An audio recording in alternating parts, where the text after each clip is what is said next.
Okay, so we appear to be live. And I'm going to try this without glasses this time, so it might be odd. But I was thinking about literary mashups earlier. And I posted something up on hairsrocklots.com. You're welcome to go read it. Thinking about Seth Grahame-Smith, the author of Pride and Prejudice and Zombies, and a lawsuit he's involved in with his publisher. And again, you can go read that. I'm not opposed to literary mashups as a thing. I like them when they work. I've published a number of them. Book of Cthulhu 2. I had a really killer Moby Dick meets the Cthulhu Mythos mashup by Christopher Renaga that I published. In Cthulhu Fatagan, hey, right there. And it might still be $2.99 for the ebook. I don't think we changed it yet. Anyway, it's got G.D. Falkson's story, which is a mashup of Agatha Christie and H.P. Lovecraft. And, you know, it's something that I think you can do, and you can, when it comments on both works, you come up with something different and fun. And this was something I wrote a few years ago. This is a mashup of H.P. Lovecraft and John Green, the guy that wrote The Fault in Our Stars. And, well, I'm going to read it to you, and you're going to have to pretend I'm a teenage girl, so that's on you, Internet. This is No Fault When Stars Grow Right. The late summer of the year I turned 17, my mother decided that I was depressed. The evidence was in her favor. I stayed home a lot, spent long hours in bed reading the same book, a John Dee translation of the Dread Necronomicon, again and again and again. And I spent an awful lot of time worrying about the return of the great old ones and the utter demise of the human race. When one frequently reads the dreadful things awaiting humanity in the latter days as stars grow right, depression comes with the territory, but then so do madness, terror, existential angst, and occasionally religious fervor. But that is the cancer that eats at the soul of all human endeavor, the stultifying fear that we are only temporary things in a universe incapable of noticing, let alone acknowledging our plight. Mom decided that I needed treatment, so she took me to see my regular Dr. Bob, who, after talking with me for an hour or so about my cosmicist bent, put me on a more aggressive regimen of antidepressants, which I pocketed, and recommended that I begin attending a weekly support group.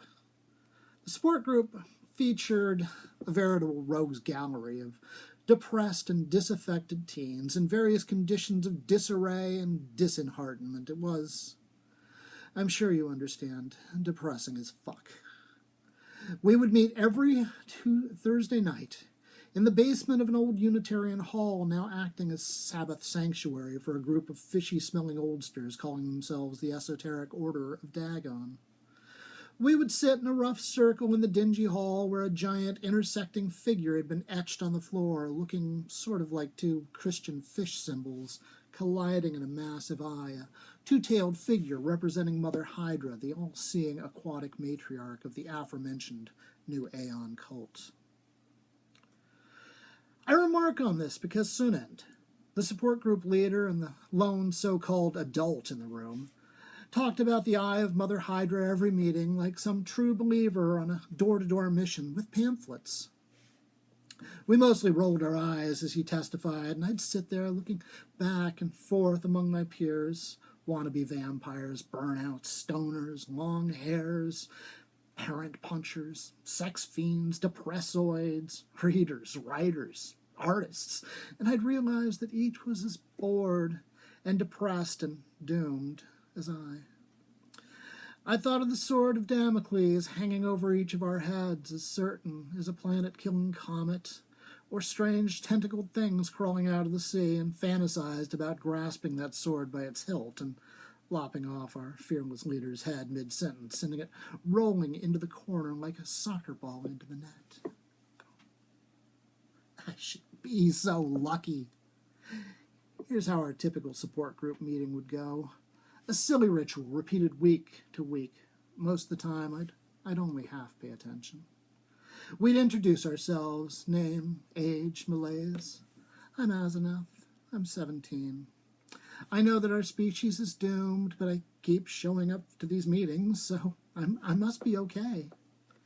And thus begins the great big circle jerk of support as we go round the circle, and each burnout takes their turn, sharing their own special snowflake reason their parents and or doctors, or both, started dragging them to the esoteric order of Dagon existential angst support group.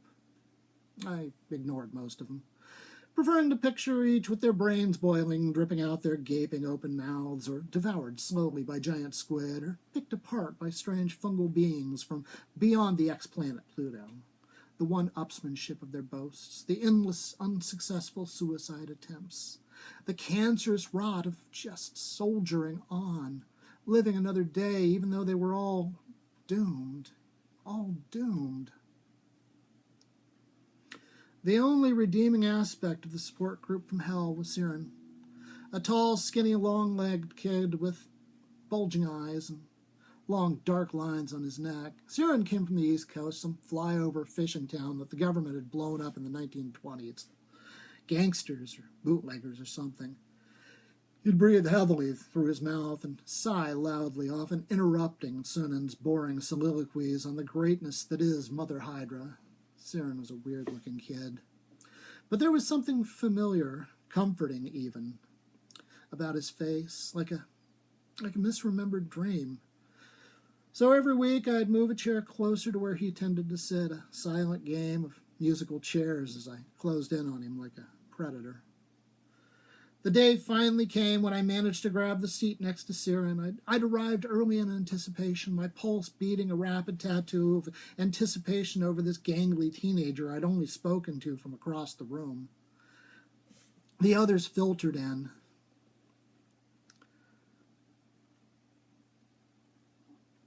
Hey, well, lost my spot. The others filtered in, taking seats, talking, laughing in spite of the inevitability of it all. Soon, Siren grabbed his usual seat, giving me a quick second look and a brief smile. I met his eye, then looked down at his hands clasped in his lap, noting the thick webbing between his fingers. The introductions began working their way along the circle, eventually coming to me. I'm Asenath, I said. I'm 17. I know that our species is doomed, but I keep showing up to these meetings, so I must be okay. Siren, on my right, spoke next. I'm Siren. I'm 17. I've got these vestigial gills on my neck that shored up shortly after I turned 16. My parents and my doctor say I'm supposed to have surgery soon, have them removed, but I've been thinking about skipping out on that. Maybe hitting the road. Maybe returning to the sea. My heart fluttered. My hand went up to my own neck, felt a trace, a ridge I'd never noticed before, and another below it, and another. I gasped. Siren kept talking. I think Asenath is right. Signs and portents are coming to pass. There's stirrings in the deeps. Prophecies are being borne out. Humanity has long claimed the place as steward of the earth, caretaker. And yet, we've been terrible caretakers, dumping endless rivers of crap into the sea, shearing forests, breeding like uncontrollable cancer cells. And maybe that's what we are. Cancer eating its host. A cancer dooming itself as it devours and grows and metastasizes. It's not our fault. It's just our destiny. I looked around the room.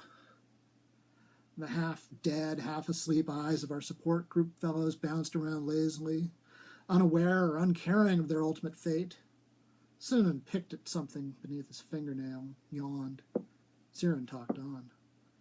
We are just the latest generation of carcinomatous cells, reproducing and dividing ad infinitum. Unaware of our malignancy, we fall. The old ones return. Chaos reigns.